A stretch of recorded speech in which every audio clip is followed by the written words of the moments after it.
de rendre un hommage particulier à l'honorable Adja Maïmonatou Ibrahima, présidente du Parlement de la CEDEAO, dont le leadership continue de renforcer la démocratie parlementaire, l'intégration régionale et la participation des femmes à la vie publique. Son engagement constant constitue une sorte d'inspiration pour l'ensemble des femmes parlementaires de notre communauté. Je voudrais aussi saluer son Excellence, Madame Damtien Larbi Tiantidiba, vice-présidente de la commission de la CEDEAO, dont l'initiative, l'héritage, Legacy Initiative, à l'engagement, a largement contribué à nous conduire à ce moment important. Je suis d'autant plus émue quand je le dis, parce que c'est notre avenir qui en dépend. C'est nos enfants, nos jeunes sœurs qui vont vouloir partir dans l'étape de la vie publique. Et donc, je suis vraiment émue quand je cite son nom, parce que c'est la ardente guerrière et combattante de ce projet-là. Merci beaucoup. À travers cette initiative, vous nous avez rappelé une vérité essentielle. Le leadership ne se mesure pas uniquement à ce que nous accomplissons nous-mêmes, mais aussi à ce que nous transmettons à celles et ceux qui viendront après nous. Préparer la relève n'est pas un simple geste de générosité, c'est une responsabilité institutionnelle de chacune d'entre nous. Aucune institution ne peut durablement se renforcer si elle ne prépare pas les femmes et les hommes qui auront demain la responsabilité de poursuivre son œuvre. Je tiens également à féliciter le département du développement humain et des affaires sociales de la commission de la CEDEAO sous la direction de l'honorable professeur Fatou Sarr Sow pour son engagement constant en faveur du renforcement de la participation et du leadership politique des femmes dans notre région. Je souhaite enfin saluer le leadership continental de son Excellence, Madame Bineta Diop, dont l'engagement de longue date en faveur de la promotion des femmes africaines demeure une référence et une source d'inspiration pour notre continent. À tous, nos distingués participants, venus des États membres de la CEDEAO, des institutions régionales, des organisations internationales, du monde universitaire, de la société civile et du secteur privé, je souhaite la plus chaleureuse des bienvenues. Votre présence illustre notre volonté commune de faire progresser le leadership politique des femmes et de construire ensemble une gouvernance plus inclusive au service de nos peuples. Excellences, Mesdames et Messieurs, l'adoption de la déclaration présidentielle sur la parité marque l'ouverture d'un nouveau chapitre pour notre communauté. Elle constitue un engagement politique fort de nos chefs d'État et de gouvernement. Elle constitue un engagement politique fort de nos chefs d'État et de gouvernement, je le répète 2 fois, parce qu'ils sont avec nous. Mais une déclaration, aussi ambitieuse soit-elle, n'est jamais une fin en soi. Elle est un point de départ, elle nous fixe un cap. Il nous appartient désormais de lui donner une vie à travers des politiques publiques, des réformes législatives, des institutions plus fortes et des résultats mesurables dans chacun de nos États membres. Le thème que notre forum résume parfaitement cette responsabilité collective des engagements à l'action, et je voudrais y ajouter une ambition supplémentaire, des engagements aux résultats. Car c'est à l'aune des résultats que nos concitoyennes jugeront notre capacité à tenir les promesses que nous formulons aujourd'hui. Excellences, les responsabilités qui nous incombent est immense. Nous devons faire en sorte que les engagements continuent dans la déclaration présidentielle et que se traduisent par nos réformes concrètes des institutions plus inclusives et des progrès visibles dans la représentation, la participation et le leadership politique des femmes dans l'ensemble de notre espace communautaire. Pour ECOFEPA, il ne s'agit pas d'une initiative régionale parmi d'autres. Cette ambition est au cœur même de notre mission. Notre association occupe une position singulière à l'interface entre les engagements régionaux et la mise en œuvre dans chacune de nos États membres. Parce que nous réunissons les femmes parlementaires de toute la communauté, nous avons la responsabilité de faire le lien entre la vision portée par le niveau régional et la réalité nationale. Notre rôle est donc d'accompagner la transformation des engagements politiques en lois, des lois en politique publique, des politiques publiques en actions concrètes et des actions en résultats tangibles pour les femmes de notre région. C'est cette responsabilité que ECOFEPA entend pleinement assumer. Nous poursuivons notre plaidoyer en faveur des réformes législatives et institutionnelles nécessaires pour garantir aux femmes une participation pleine, effective et durable à la vie politique et à l'exercice des responsabilités publiques. Mais notre mission ne s'arrête pas à l'adoption des lois. Elle consiste également à préparer l'avenir. ECOFEPA doit contribuer à identifier, accompagner et former, soutenir la prochaine génération des femmes leaders. Nous avons nous-mêmes parcouru ce chemin. Nous connaissons les difficultés, les obstacles, les résistances, mais aussi les opportunités qu'offre l'engagement public. Nous savons combien le mentorat, le partage d'expériences, la solidarité et la confiance peuvent transformer un parcours. C'est pourquoi nous devons investir davantage dans celles qui viendront après nous. Nous devons partager notre expérience. Nous devons ouvrir nos réseaux. Nous devons transmettre nos connaissances. Nous devons accompagner les jeunes femmes dans les partis politiques, dans les campagnes électorales, dans les institutions publiques et tout au long de leur parcours de leadership. C'est ce que nous avons eu et que nous devons transmettre.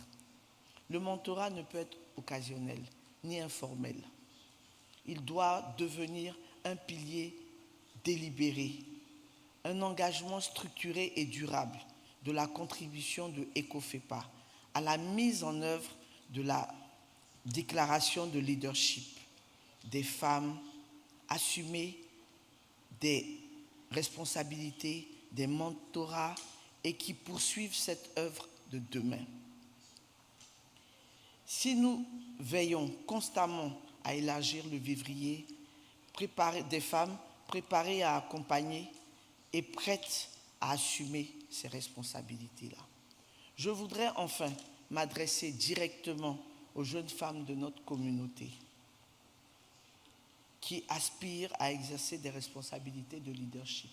Ce n'est pas facile, mais c'est réalisable puisque nous sommes toutes là. Donc, vous pouvez le faire. D'abord et avant tout, croyez en vous. Préparez-vous. Formez-vous. Travaillez avec rigueur. Dirigez avec intégrité. N'attendez pas que quelqu'un vous dise que votre place existe. Préparez-vous à l'occuper, car elle est la vôtre.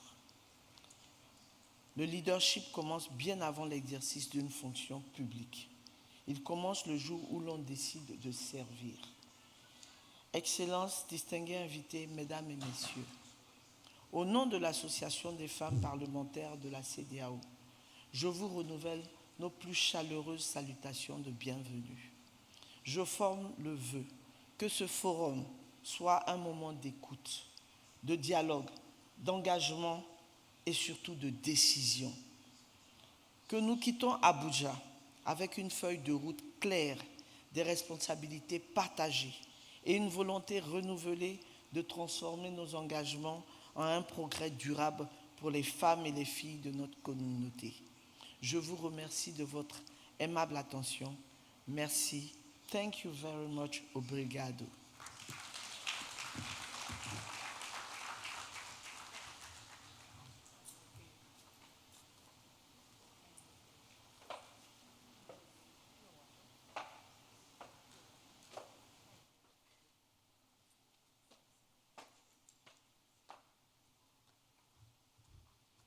because the world can wait for women to come to the stage and leave the stage. Please, a round of applause for Mam Chantal. A very beautiful speech there, a very inspiring speech, a speech reawakening the continent of Africa and the world to arise and make room for the women of Africa. Our next speaker is a distinguished leader within the African Women Leaders Network. She serves as the global co-chair of the African Women Leaders Network, and is a former Minister of Gender, Child, and Family of the Democratic Republic of Congo.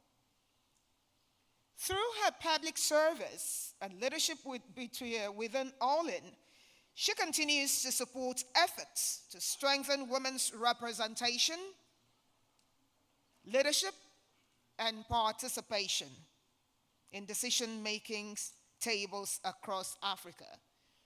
But before our next speaker comes on, Your Excellencies, permit me to crave your indulgence to take just a moment to ask everyone who has an empty seat in front of you to step forward. Take your place. That seat is for you. Please, could you move forward? Our news camera optics do not look good with empty chairs. Please, could you move forward to the empty seat in front of you? From the row where, yes, please, just there. Keep moving forward. Thank you. Thank you very much for obliging me. Thank you very much. That seat is for you. If not you, then who?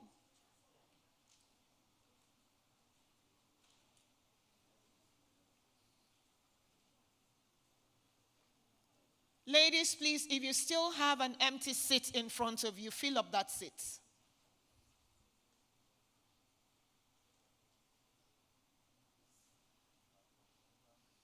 Don't we love the sisterhood? Don't you love it when you feel your sister beside you? I love it. I love it.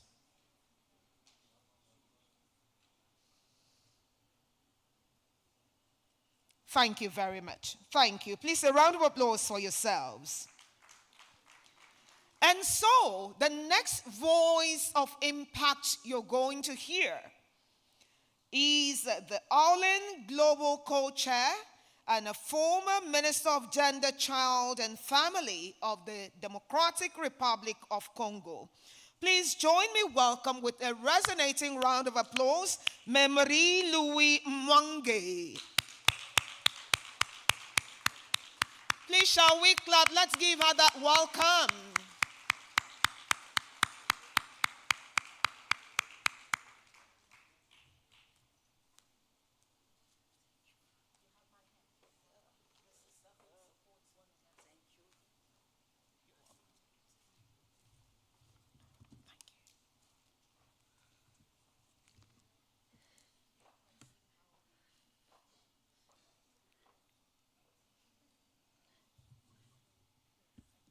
Thank you. Merci beaucoup.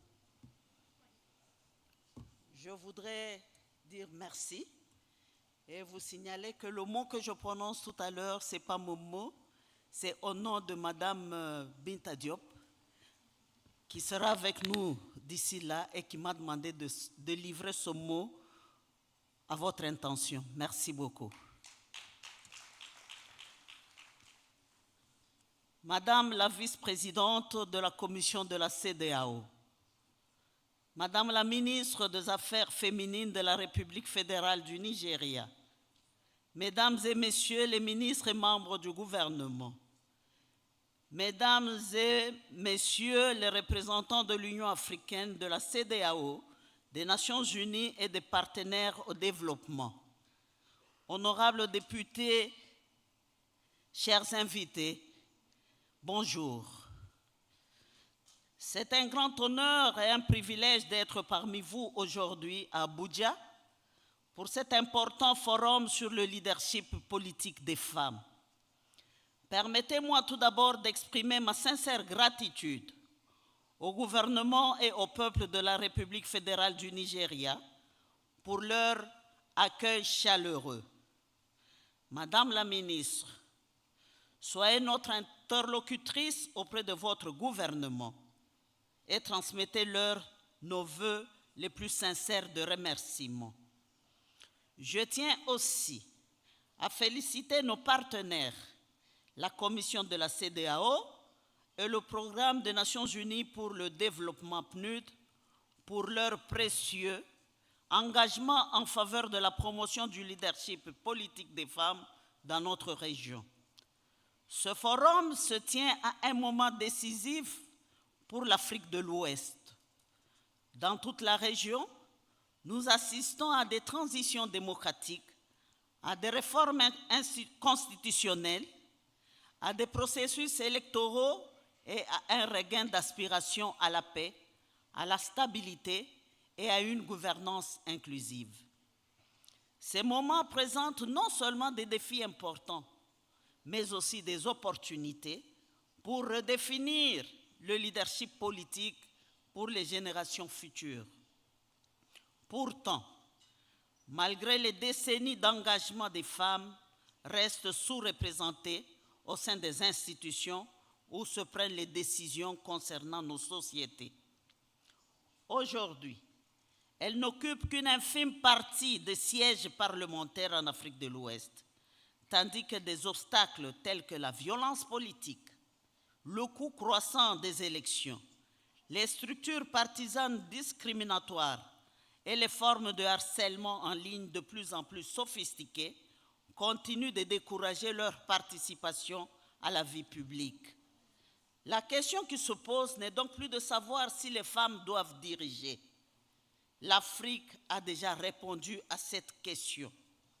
La véritable question est de savoir si nos systèmes politiques sont prêts à créer les conditions permettant aux femmes non seulement de participer, mais aussi de rivaliser, d'influencer et de diriger.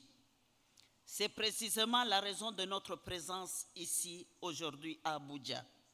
Le réseau des femmes leaders africaines a été fondé sur la conviction qu'une paix durable, une gouvernance démocratique et un développement inclusif ne peuvent être atteints sans la participation égale des femmes à tous les niveaux de décision.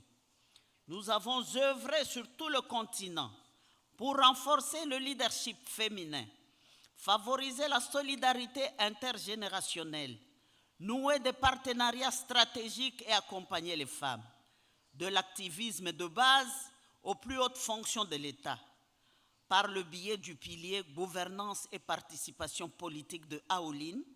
Nous nous efforçons de dépasser le simple plaidoyer pour parvenir à un changement institutionnel concret. Pour ce faire, nous soutenons les femmes dirigeantes, les femmes leaders, renforçons les écosystèmes politiques et multiplions les occasions pour les femmes et les jeunes de participer pleinement à la prise de décision. Dans le cadre de cet engagement, Aoulin se prépare à lancer l'Académie africaine du leadership féminin, une plateforme continentale conçue pour doter les femmes dirigeantes, actuelles et futures, des connaissances, des compétences, du mentorat et des réseaux stratégiques nécessaires pour s'orienter vers le leadership politique, la gouvernance, la fonction publique et la consolidation de la paix.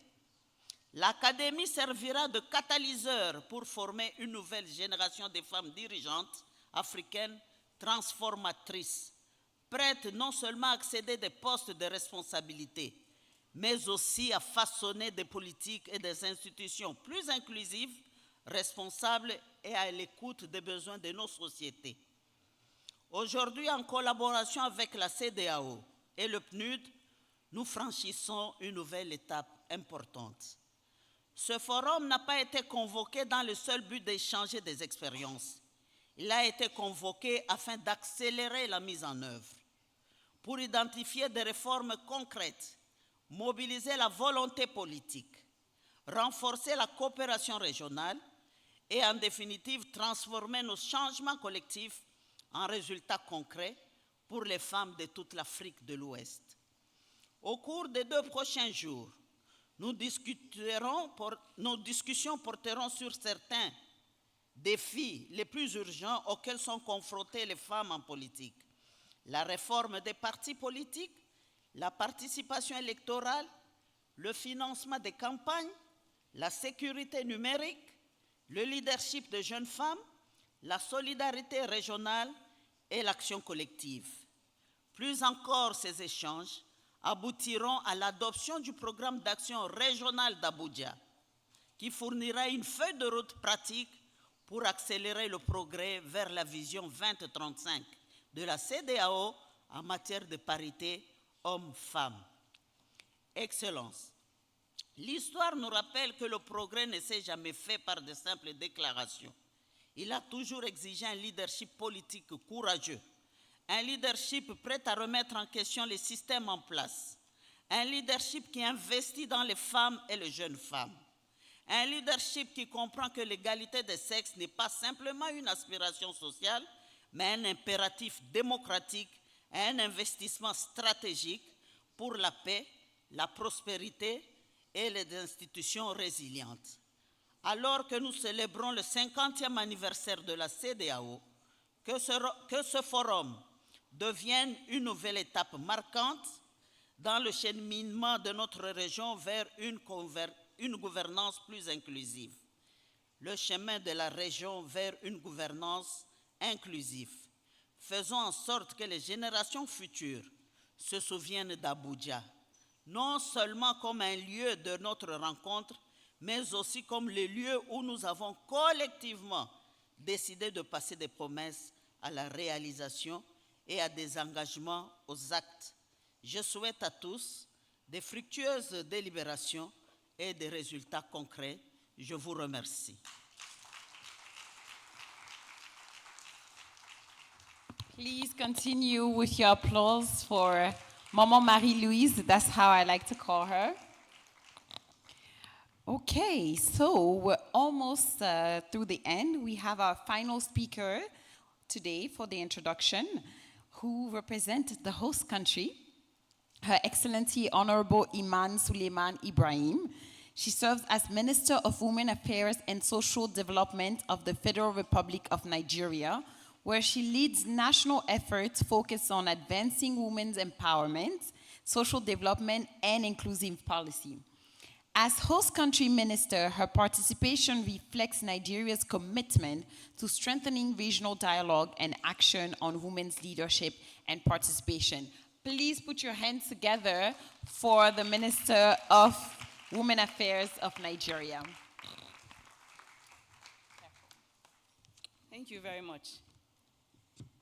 May I start by recognizing Her Excellency Senator Dr. Chantal Fani, the President of the Ecowas Female Parliamentarians Association. May I also recognize Her Excellency Danti Chanchi Bija. I got it. The Vice President of the Ecowas Commission. May I also respectfully recognize my colleague from Sierra Leone, my sister Aissa Chamoy. Over the past few years, we've grown to become sisters, not just colleagues. May I also recognize Honorable Bemi Koli, my colleague from Liberia, Minister for Gender, Children, and Social Protection. Welcome to Nigeria, Bemi. May I recognize also the co-conveners of this program, Benita Diop, co-convener African Women Leaders Network. May I recognize her partner at the Owlin, Maria Louise Mwanji, also a co-chair and a former minister from the Democratic Republic of Congo. May I recognize the he for she in this room, Jide Okeke, Director of Regional Programs for the UNDP. May I recognize my dear sister. For some people, she's the head girl. For me, she's my role model. Hajia Hadiza Bala Usman, essay to Mr. President on Policy and Coordination. May I recognize my mentor from Harvard, Her Excellency Colbari, the former Minister for Economy, Finance, Development, and Foreign Affairs from Burkina Faso. Thank you so much for your mentoring. Thank you for all the support that you give me on this role. May I recognize all distinguished delegates from all other West African countries. I would like to also recognize Her Excellency Iverelu Bisi Fayemi, former First Lady of Ekiti State, one of my mentors as well. I recognize you. She's done a lot for gender in Nigeria. May I recognize all members of civil society. May I recognize all women leaders of their respective groups. May I recognize all invited guests, distinguished ladies and gentlemen. Great African women. Welcome to Abuja, the capital of Nigeria, one of the most beautiful cities in the world. I'm sure you all agree. And I hope you're enjoying our hospitality, because Nigerians are the most hospitable people that I know. It is my singular honor, on behalf of the federal government of Nigeria and the good people of the Federal Republic of Nigeria, to warmly welcome you to Abuja for this high-level Women's Political Leadership Forum. Your presence is a powerful affirmation that women's political leadership is no longer simply a matter of representation. It's a strategic imperative for democratic consolidation. Inclusive governance, peace, security, sustainable development across Africa. May I commend African Women's Leaders Network, the AULIN, the Ecowas, UNDP, and all our esteemed partners for convening this timely dialogue. This forum comes at a defining moment in our regional journey. As Ecowas celebrates 50 years of regional integration, we must also confront an enduring reality. Although women constitute over 50% of West African population, their representation in political decision-making remains disproportionately low, with the regional average of women in national parliament still below 20. Against this backdrop, this forum provides a strategic platform to translate the Presidential Declaration on Gender Parity in political representation from aspiration into measurable action, making gender-responsive leadership a defining legacy of the Ecowas at 50. Nigeria approaches this responsibility with deliberate institutional resolve. We're concluding the end-term review of our National Gender Policy 2021-2026, while laying the foundation of a third-generation national gender policy that responds to the emerging national realities. Central to this transition remains our unwavering commitment to the minimum 35% affirmative action benchmark for women's participation in governance and political party structures. Complementing this effort, our third-generation National Action Plan under United Security Council Resolution 1325, now domesticated across 16 states, continues to strengthen women's leadership in peace building, conflict prevention, and security governance. These reforms are further reinforced by the renewed hope agenda of His Excellency, Mr. President Bola Ahmed Tinubu, GCFR, and the Nigerians' declaration of 2026 as the year of families and social development. This recognizes that the family remains the first institution of leadership, citizenship, and national values. When women lead, families thrive. When families thrive, societies prosper. This philosophy is reflected in our social protection architecture, where women account for over 70% of beneficiaries of major national social investment programs and economic empowerment initiatives, demonstrating that investing in women delivers measurable returns for households, for our communities, and for our national development. Ladies and gentlemen, at the subnational level, we're witnessing encouraging and transformative progress that dispels any negative narrative around stagnation. States such as Kwara and Ekiti have already exceeded the 35% affirmative action benchmark in key areas of governance and political inclusion. Thank you. Demonstrating that deliberate policy commitments yields measurable results. This growing momentum across progressive states reflects a shifting landscape where gender inclusion is increasingly being institutionalized rather than treated as an exception. And it underscores the importance of scaling these best practices nationwide to ensure that every state aligns with the national aspiration for equitable representation. Encouragingly, the trajectory is more positive within the appointive leadership. Under the renewed hope administration of His Excellency, Mr. President, President Bola Ahmed Tinubu GCFR, women currently constitute approximately 17 to 20% of the Federal Executive Council, while occupying over 30% of senior management positions across federal civil service.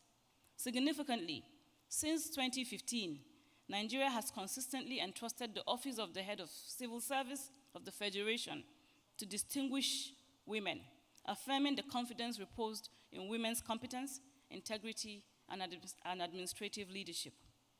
Similarly, dear delegates, progress is evident across the judiciary, where women now constitute approximately 1/3 of judges in Nigeria, in Nigerian superior courts of record, and are increasingly leading key judicial, regulatory, and professional institutions.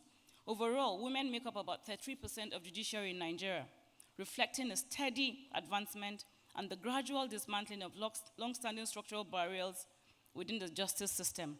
I'm pleased to note that the Solicitor General of the Federation, the Chief Justice of Nigeria, the President of the Court of Appeal, the Director General of the Nigerian Law School, and the most recently President of the Nigerian Bar Association are all women.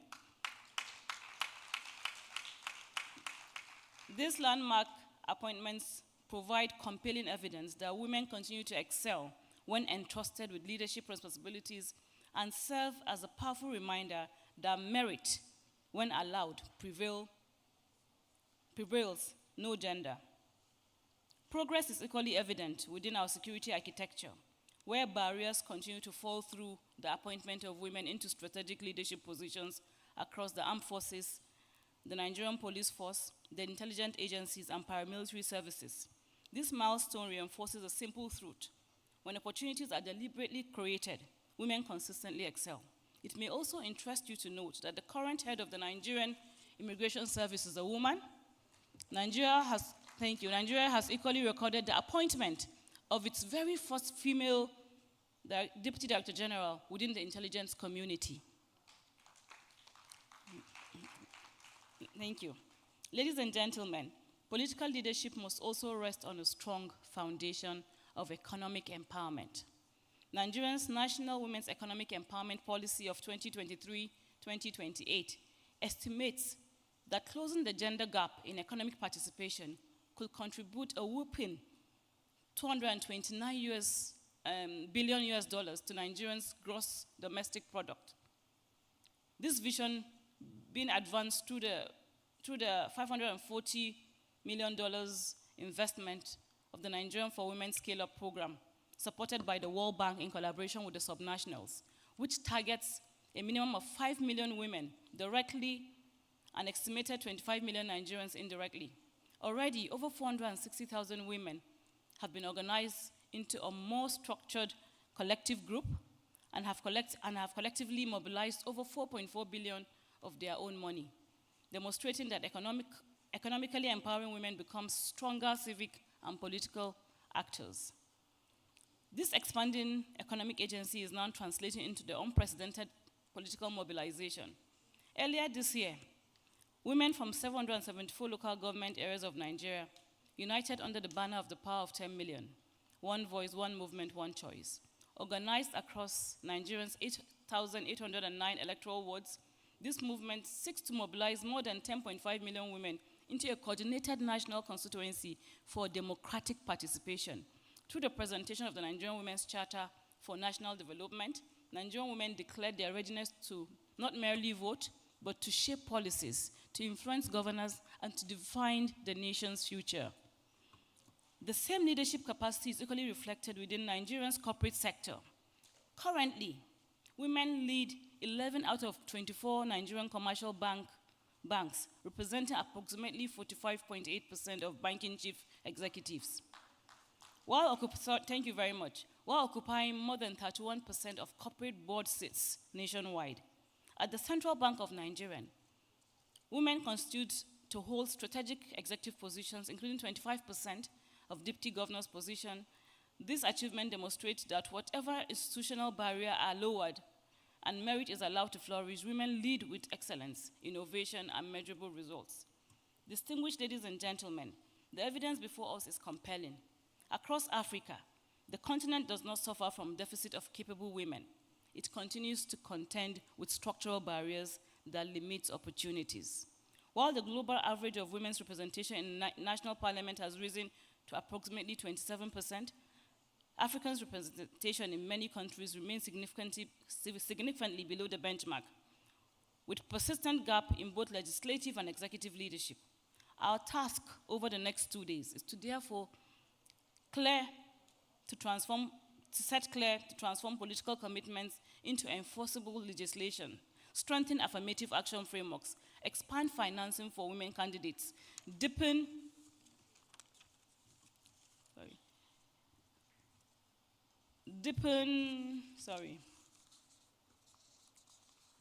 regional collaboration and establish accountability mechanisms that will accelerate gender parity across Ecowas and the African continent. But foundation and movements are not enough on their own. So permit me to move this forum from diagnosis to prescriptions with 7 concrete proposals I recommend we carefully consider.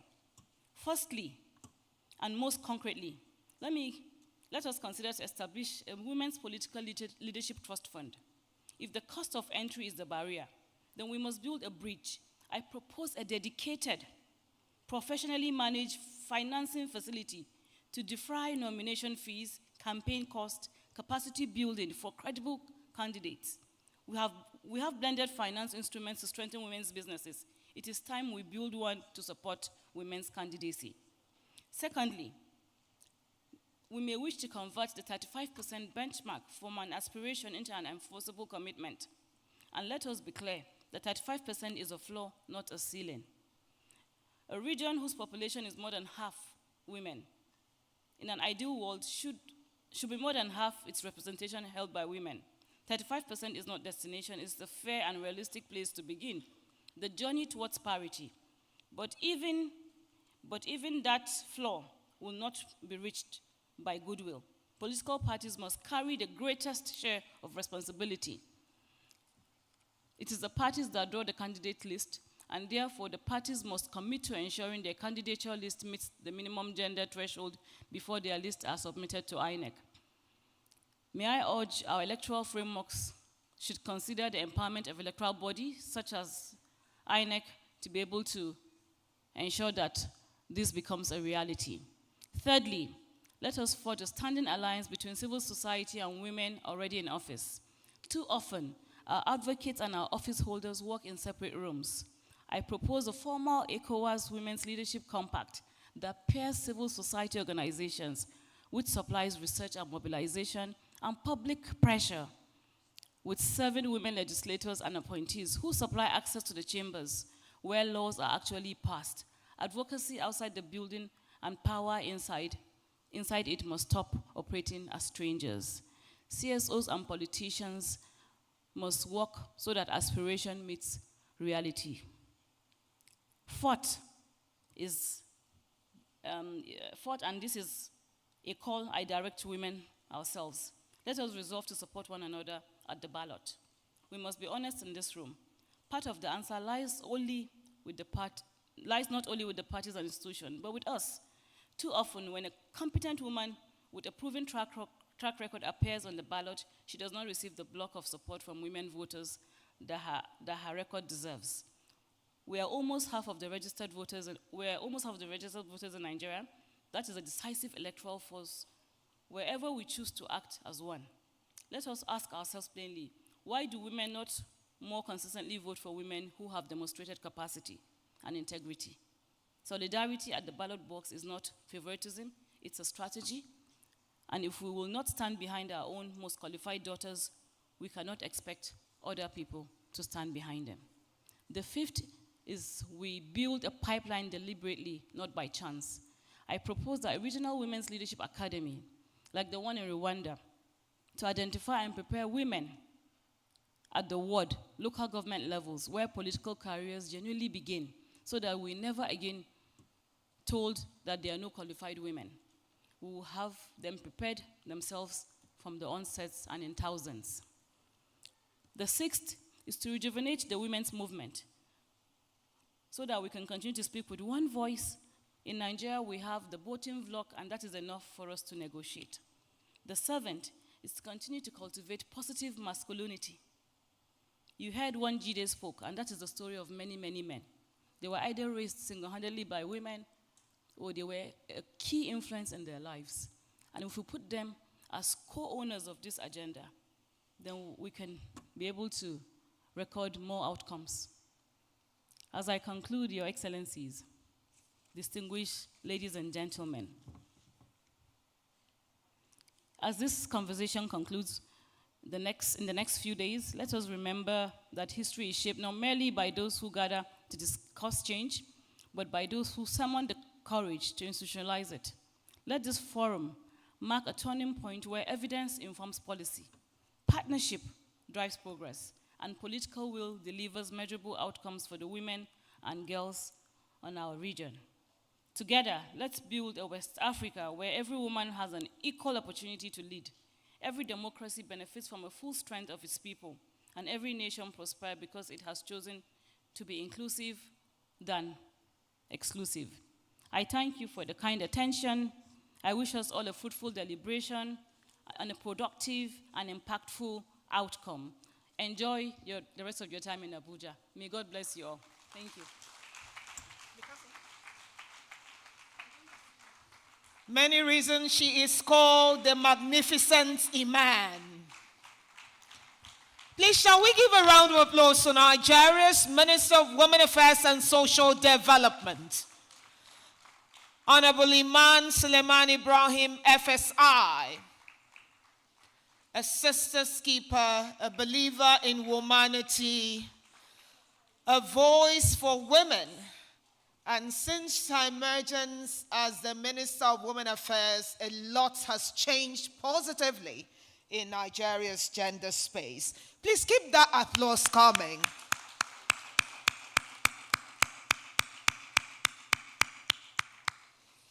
Thank you very much, Honorable Minister. Thank you for reminding us that 35% should be the threshold to start, and not just the benchmark that we believe in. And that's the message African women are taking back wherever they go to for their conversations on the table of leadership. Thank you to all our distinguished speakers for your inspiring welcome remarks and for reaffirming the importance of collective action in advancing women's political leadership across West Africa. Please, shall we give all our speakers a round of applause? All right, Your Excellencies, it is now time to hear from the voice of the future. One of the things the children of Nigeria did ask for when they visited the Honorable Minister, they asked her, why can't we have a Ministry of Children's Affairs with a child as the minister? Because Nigerian children are saying that anything done without us is against us and it's not for us. And mothers of Africa, African women have understood that importance. And that's why we're going to hear the voice of an African child who is going to enthrall us and send a message through poetry and storytelling, which have long served as powerful tools for expressing hope, challenging barriers, and imagining new possibilities. Our next voice reflects the journeys of women leaders across West Africa, their resilience, their contributions, and aspirations for a more inclusive continent of Africa. Please join me welcome the voice of the future, the Zara Sauce Zara. Join me welcome spoken word artist Fatima Zara Abdullahi. Please, let's make her feel welcome. This morning, I would like you to say to yourself, I am beautiful and industrious. Good morning, everyone. My name is Fatima Zara Abdullahi, and I am a spoken word poet.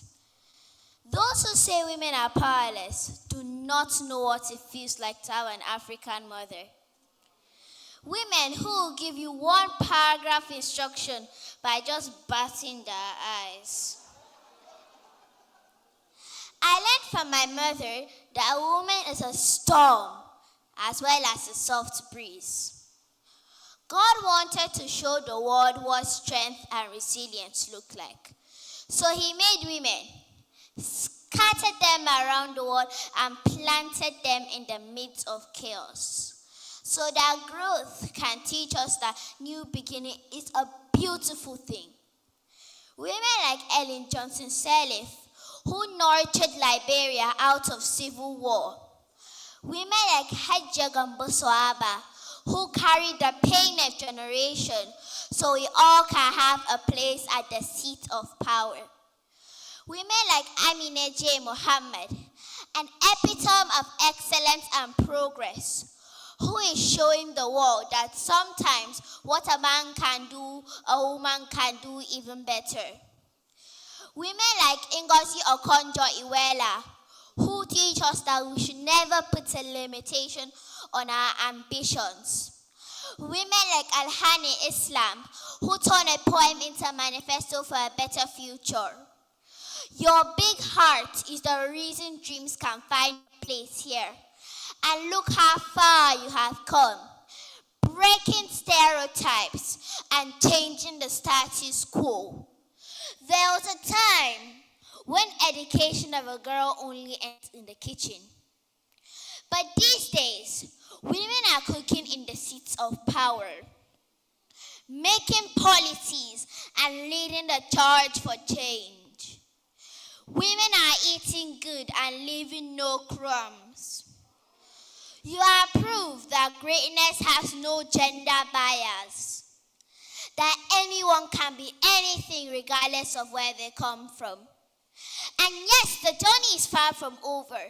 We still need more women to make way for girls like me. More women as governors, more women as senators, more women as presidents, more women as directors and CEOs. Because the future is ours to be taken. And whenever a nation reaches for greatness, women will be there calling the shot. So today, my lovely and beautiful women, never forget that you're everything this world needs to be whole. Experiencing the best version of you is how we begin to climb to the top. Thank you.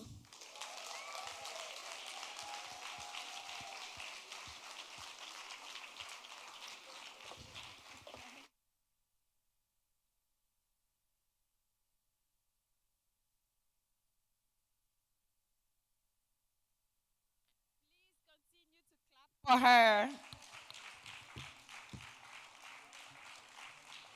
A brilliant, brilliant, brilliant spoken word artist. She's really the confirmation that the future is indeed very, very bright. Thank you very, very, very much. And it's so amazing to have a brilliant young girl come and speak to us about how powerful women are. We are going to now move to another keynote address by Her Excellency Miss Hauna Eziakonwa, who would have loved to be with us today, but she couldn't. So I'm going to ask the tech team to prepare her video. She's the UN Assistant Secretary General for UNDP and Assistant Administrator and Director for the Regional Bureau for Africa. Please now project her video and her keynote message.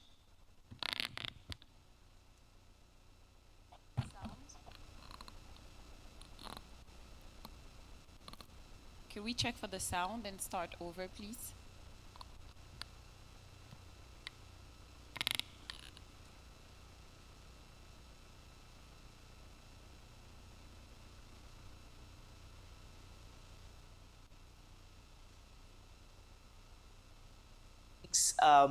It's such a pleasure to be able to address you at this, I think, really important moment for women's political leadership in West Africa.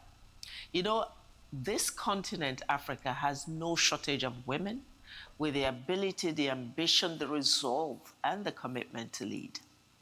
Yet I think too many women continue to really face entrenched financial, institutional, social, and indeed cultural barriers that limit their entry into political life and constrain their influence once they actually attain office. And across Africa, we know that women hold only 27% of parliamentary seats, 9% of political party leadership positions, just 13% of senior executive positions, 24% of cabinet hosts, and 25% of local government seats. That's simply not enough. This exclusion has consequences for society as a whole. Greater representation of women in political leadership is associated with stronger democratic legitimacy, but also more inclusive policies, improved peace, and also development outcomes. Our task is really not to ask women to adapt to the unequal political systems that they face, but really to transform those systems.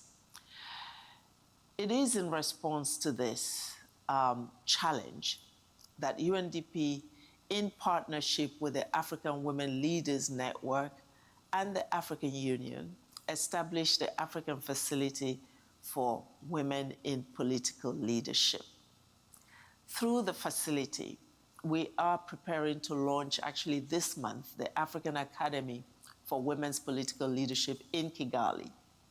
The inaugural cohort will bring together 40 exceptional women from 28 African countries and the Caribbean.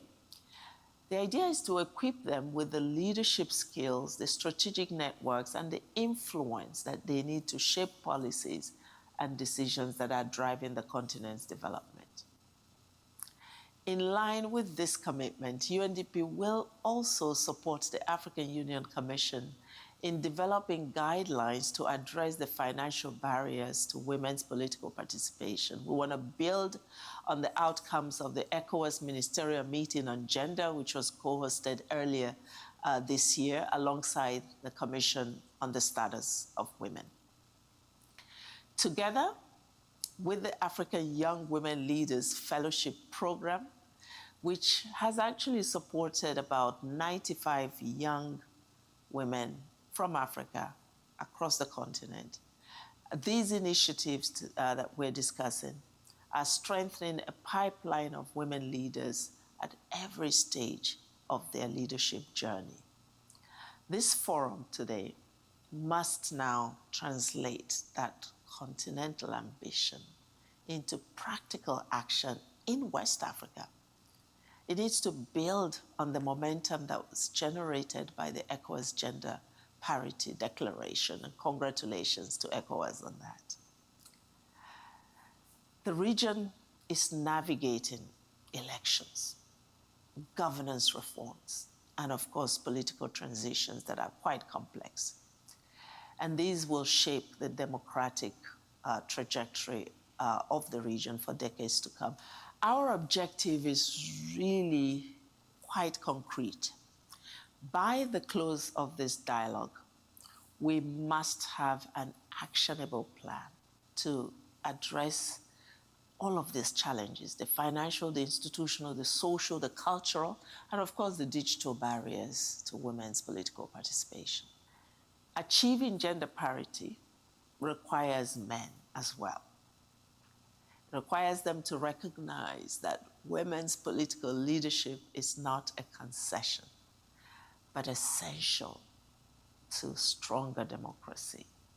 and to act as genuine allies by challenging discrimination, sharing political space, and of course, removing the barriers to women's leadership. I hope this forum becomes really that foundation for a lasting sisterhood, one that shares knowledge, opens doors, defends women that are facing intimidation and exclusion, and one that exercises collective influence across political parties, generations, and borders.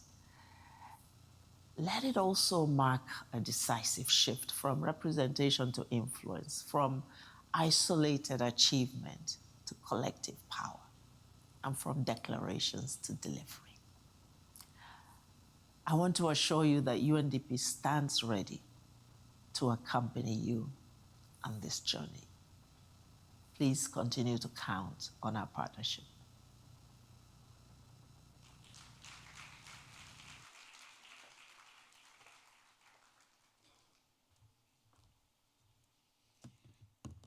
I think that is one of Nigeria's best daughters gifted to Africa and the world, and she deserves a better round of applause.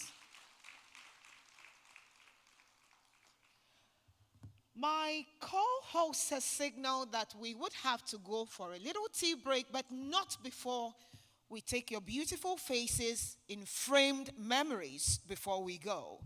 Because when you take tea, something might leave the face. And we need to have it all put together. So permit me to have Madam President to lead the minister and members on the first row up for a group photograph, please. Madam President, lead the minister and all. This is a power photo, and Mr. Jide is going to be the topic in this photo. A great he for she. Shall we clap for him, please?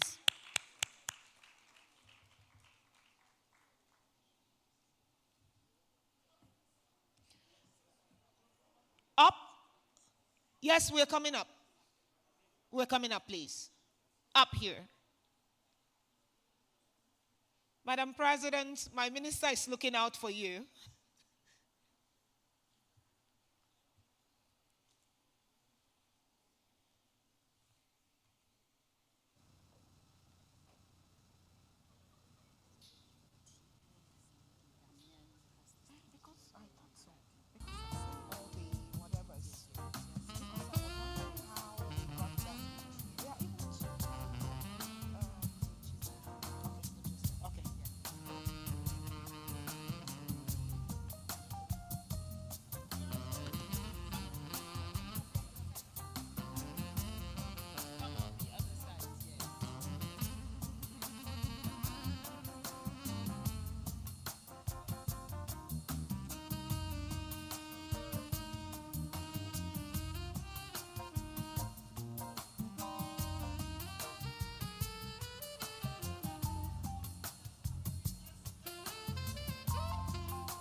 Please, could you take one step back?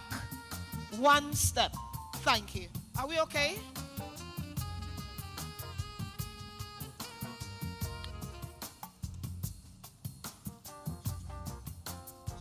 Could we say women? 1, 2, 3, and we say women.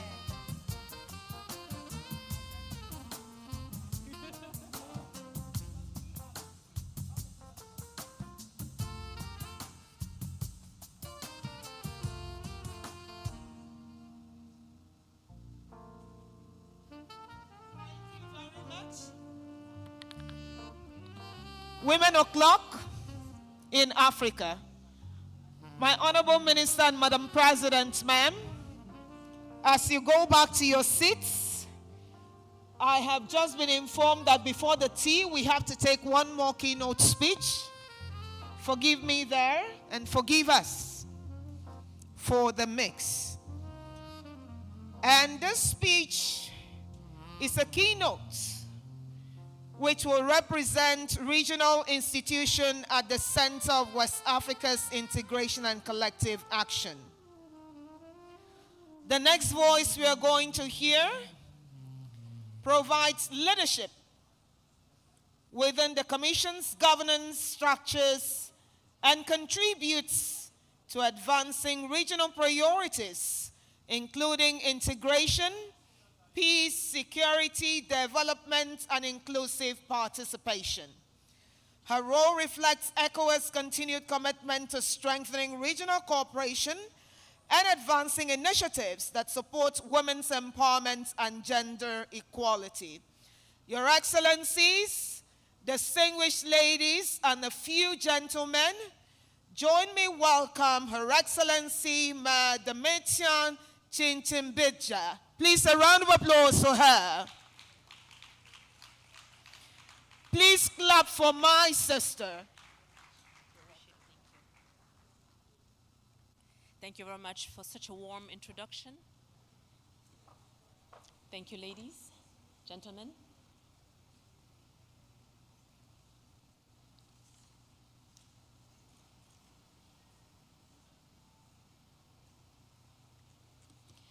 Honorable Iman Suleiman Ibrahim, Minister of Women Affairs and Social Development of the Federal Republic of Nigeria, Honorable Dr. Aissata Mahoy, Minister of Gender and Children's Affairs from Sierra Leone, Honorable Gbemi Horace Coley, Minister of Gender, Children and Social Protection from the Republic of Liberia, Her Excellency Mrs. Ahuna Izia Konwa, who's just joined us virtually, UN Assistant Secretary General, UNDP, and the Director of the Regional Bureau for Africa, Her Excellency Dr. Chantal Fani, President of ECOFEPA, Senator of the Republic of Côte d'Ivoire,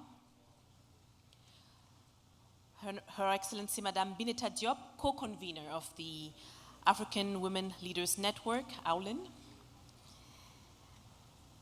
our wonderful he for she, Mr. Jide Okiki, Director of the Regional Program for Africa at UNDP, honorable representatives of ministers of gender of all our member states, all women leaders, ladies and gentlemen, thank you very much for joining us today. There are moments in the life of a community when it has the opportunity to shape history. I believe this is one of those moments.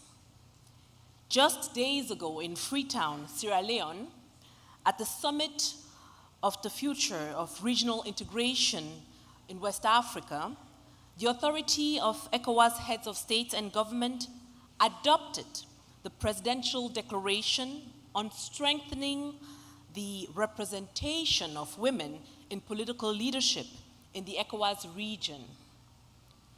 The initiative was conceived as part of the legacy, the 50th anniversary celebration of ECOWAS, which we commemorated last year.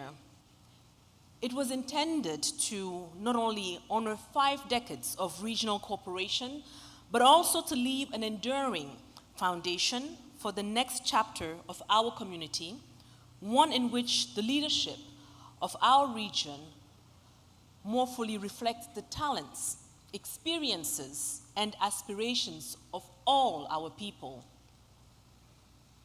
In adopting the declaration, our leaders affirmed an important truth, that the strength of our democracies, the quality of our governance, and the future of our development depend on the ability of all citizens, women and men alike, to participate fully in shaping the destiny of our region. The adoption of both the Pact of the Future of Regional Integration and the presidential declaration demonstrated the intentionality of our leaders in charting a more inclusive and people-centered course for the future of our regional integration. The Pact of the Future provides the overarching framework for renewing and strengthening our community, while the declaration gives practical expression to its commitment to inclusive governance. Both are firmly anchored in the aspirations of ECOWAS Vision 2050 and its promise of an ECOWAS of the people while ensuring peace and prosperity for all. Excellencies, ladies and gentlemen, across our region, democracy has continued to evolve. We have strengthened institutions, supported electoral processes, and deepened regional cooperation. These efforts have helped to establish ECOWAS as an important force for peace, stability, and democratic governance. Yet one significant challenge continues to prevent our democracies from fully reflecting the people they serve: the persistent underrepresentation of women in political leadership. Women constitute more than half of our population and make indispensable contributions across every sphere of society. They lead businesses, sustain families and communities, build peace, drive innovation, and contribute immeasurably to economic and social progress. Yet, their presence in the institutions and processes where decisions are made remain far below the scale of their contribution in public life. Today, women occupy only 18.5% of parliamentary seats across West Africa, and that number is even dropping, well below the African average of 25% and the global average of 26.5%. Several ECOWAS member states have demonstrated commendable leadership through legislative and policy reforms, including gender quotas and parity laws, aimed at opening political space and expanding opportunities for women's participation and leadership. These reforms mark important progress and offer valuable lessons for the region. However, progress remains uneven. Excellencies, ladies and gentlemen, strengthening women's political leadership is not only about correcting a long-standing imbalance. It is also central to the economic and social progress of our region.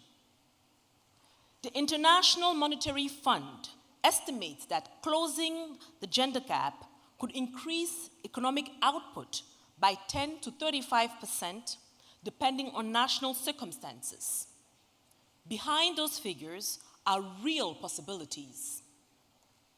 The World Bank similarly estimates that countries lose approximately 14% of their human capital wealth when women are unable to fully participate in economic and public life.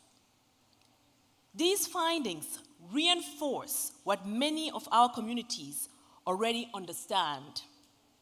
Institutions become more responsive, economies more productive, and development more inclusive when we make full use of our human capital potential. This conviction lies at the heart of the presidential declaration. The declaration provides a regional framework for action and calls for sustained engagement by member states, ECOWAS institutions, and all sectors of society. It calls upon member states to strengthen constitutional, legal, and policy frameworks that create an enabling environment for women's political participation and leadership. It encourages political parties to review their nomination processes, internal structures, and leadership practices so that women have genuine opportunities to compete for elected office and participate in decision-making within their parties. It calls for greater investment in leadership development, mentorship, capacity building, and networks of support for women seeking public office. It recognizes political financing as a major barrier and calls for measures that improve women's access to campaign resources and other forms of political support. It further emphasizes the need to address restrictive social norms through education, advocacy, and constructive engagement with civil society organizations, academia, and the media. Importantly, it envisages a central role for the Ecowas Commission in supporting implementation through regional coordination, technical assistance, peer learning, the exchange of best practices, and mechanisms for monitoring progress. Excellencies, ladies and gentlemen, over the course of the next 2 days, we are called to rub minds over how to best move decisively from shared commitment to a practical and coordinated program of action. Each participant brings a distinct mandate, experience, and sphere of influence. The value of this forum will therefore rest on our ability to bring these different contributions together around a shared and sustained implementation agenda. As we begin this important endeavor, allow me to acknowledge those whose commitment and leadership made the presidential declaration a reality. I would like to express my profound appreciation to the Ecowas Authority of Heads of States and Government for their vision in adopting the declaration and for demonstrating their commitment to strengthening the inclusion of women and their participation in public life. I extend my sincere gratitude to Dr. Omar Aliou Touré, President of the Ecowas Commission, and to the entire management team of the Commission for their unwavering support throughout this process. I wish to pay a special tribute to our sister, the Honorable Dr. Aissata Mahoy, Minister of Gender and Children's Affairs of the Republic of Sierra Leone. During the Sierra Leone's just concluded tenure as chair of ECOWAS, the Honorable Minister provided active and support to this initiative from its inception through its adoption. Her leadership was instrumental in advancing the process and bringing it to fruition. My warm gratitude also goes to the Honorable Minister of Gender, Children and Social Protection of the Republic of Liberia, our dear sister, Her Excellency Bime Horace Colley, for her consistent support. I wish to acknowledge with deep appreciation the ECOWAS Female Parliamentarian Association, ECOFEPA, under the leadership of its president, my beloved elder sister and auntie, Her Excellency Senator Chantal Fanny. Through her steadfast commitment to mentorship, knowledge sharing, and the deliberate nurturing of future women leaders, ECOFEPA continues to strengthen the pipeline of women prepared to lead our region into the future. My appreciation also goes to the dedicated staff of the ECOWAS Commission and community institutions, in particular the ECOWAS Gender Development Center, for the diligence and professionalism that has helped to lay the foundation upon which we stand now. I wish to express my sincere appreciation to the United Nations Development Program Regional Bureau for Africa, led by Assistant Secretary General, our dear sister Ahuna Isiakonwa, and to her entire team for their steadfast partnership. As ASG, Ahuna embarks on her new leadership role as the UN Secretary General's Special Advisor on Africa. I extend my warmest congratulations and I wish her every success in this important new chapter of service. I have every confidence that Africa will continue to benefit from her vision, experience, and deep commitment to the continent. Let me also take this opportunity to extend my sincere appreciation to the African Women Leaders Network, AWLIN, and in particular to its co-convener, Her Excellency, my dear elder sister, Madame Bineta Diop, for the network's valued partnership in advancing women's leadership across our continent. Madame Diop's vision, advocacy, and tireless efforts over many years have inspired women across Africa to pursue leadership, overcome barriers, and strive for greatness.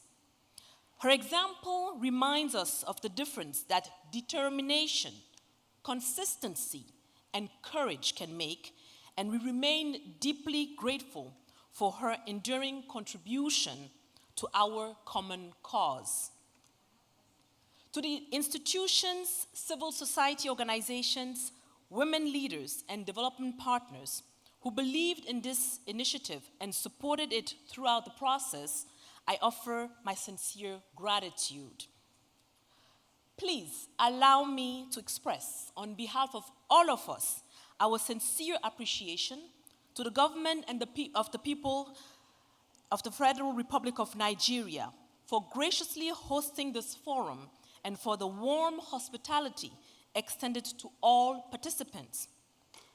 I also wish to convey my heartfelt appreciation to our dear sister, Her Excellency Iman Suleiman Ibrahim, Honorable Minister of Women Affairs and Social Development of the Federal Republic of Nigeria, for her steadfast commitment to advancing the empowerment, participation, and leadership of women in the giant of Africa.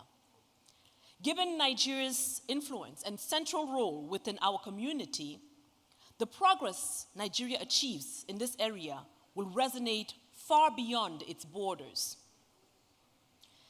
Excellencies, ladies and gentlemen, this forum is being held as my tenure as Vice President of the Ecowas Commission draws to a close. It is particularly gratifying to conclude my mandate on a note of hope. Hope that the declaration of our leaders will open new pathways for women, strengthen our institutions, and contribute to a more inclusive future for our region. It has been my profound honor to serve the people of West Africa in this leadership capacity. I remain deeply grateful for the confidence placed in me and for the opportunity to contribute in my own way to the continuing journey of our community. I also wish to thank everyone here present and the many colleagues and partners across our region for the support, cooperation, and friendship extended to me throughout my tenure. Excellencies, ladies and gentlemen, last